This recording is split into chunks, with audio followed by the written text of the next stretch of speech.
Okay, well, I was up in my room, and then it was like early in the morning, and my dog was barking, and I was yelling and getting mad. So I got up, and I was like, "Mom, what is she barking about?" And then she said, "I don't know." So we yelled at her, told her to shut up, and then we told her to go downstairs. So when she did that, my mom looked out the window, and she seen her hanging up there, and then she was yelling, "Help me! There's a fire! My house is on fire and everything." So then I was like, "Oh!" My mom started getting her shoes on and everything. I was in my boxers and socks, and I ran outside. And then I opened the door and everything. I ran over there and I grabbed the ladder. It was really, really old. And then I came back over here. My mom was calling 911. And then I put it up there. And then she got about right there. And then she broke it. And she fell. And then the fire department came and everything. We walked over there until they came, helped her and everything. I give 100% praise to this kid. I really do. Charlene says she was sitting on that window ledge Tuesday morning screaming for help. She says her teenage neighbor and his mother heard those cries. Happy. This kid, I don't know how many times I said, I said, you are very good neighbors. Phil, do you think you're a hero? I wouldn't say hero, but I helped. I'm a helper. Helped a lot. Yeah, I'm a helper.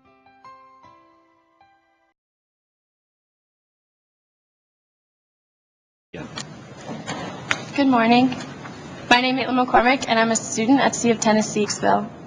First, I would like to take this opportunity to thank you for having me speak here. Not many people who are willing to say what they have an opportunity to speak out for those beliefs. I am fortunate enough to be able to share my experience here today. I'm here now for justice. Side and watch when there's something they can do to help. You might be scared of the person who's picking on the kid and might be scared that they might pick on you too. Mm-hmm. I think that you still have to step up, even though sometimes people will judge you because you are the one that's standing up for a kid that's being picked on. But then you would probably have somebody else for you to stand up for you because you had shown people there that you stood up for somebody else. That's how you make a better place and a better school.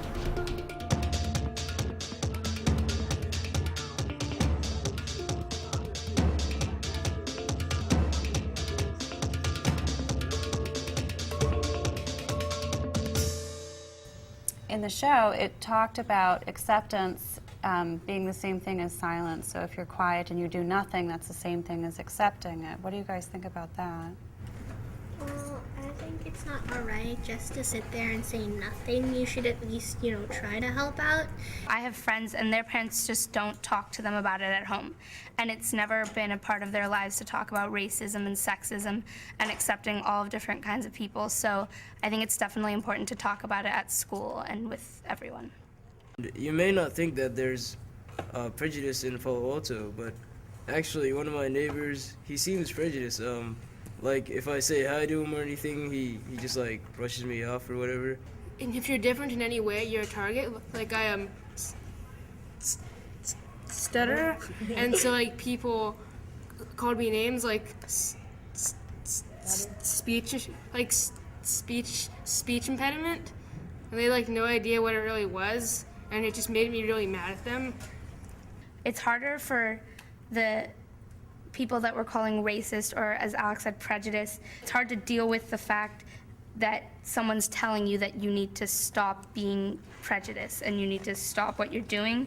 I think it's a human nature to also stereotype and categorize things in your mind. And so being able to realize that we do that, we all do it, is one of the first steps into stopping the problem. America just isn't about white people.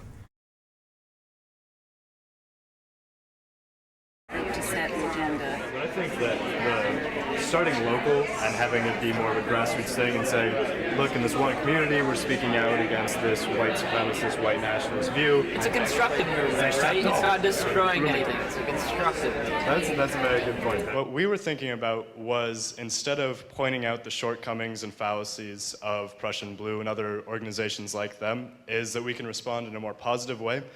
I myself am a musician.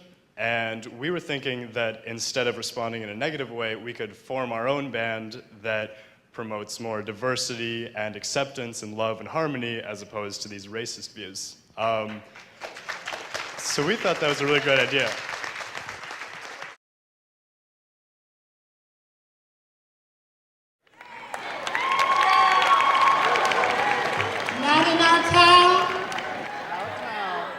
not in our school. The goal of Not in Our Town, Not in Our School is to understand the importance of treating one another equally and fairly, with dignity and respect, regardless of race, religion, and personal choices.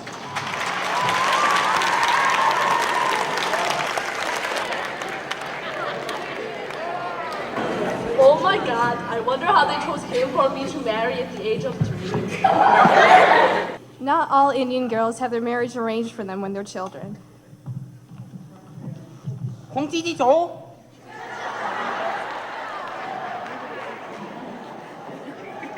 I'm not Chinese, Japanese, or Korean. I'm from the Philippines and my name's Jeff. What's up, zebra? What's up, half-breed? Just because my mom is white and my dad is black, that does not make me a zebra. Just because I'm mixed, that doesn't make me a half-breed.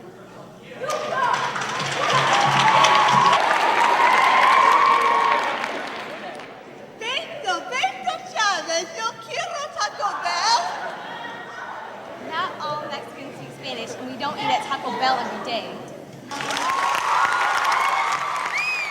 We ought to be real clear in helping our students figure out how to treat each other with more dignity and respect. Some of the things I never thought would ever happen in the school, like the half-breed and the zebra with the mixed people, or the Taco Bell with the Mexican people, or even some of the things that happen in the cafeteria. You don't see it happen, but it happens. Picked on like that. And we brought it from being the bully to being the victim, so that people can see that they're actually hurting somebody, and hopefully it makes them aware of what they're doing.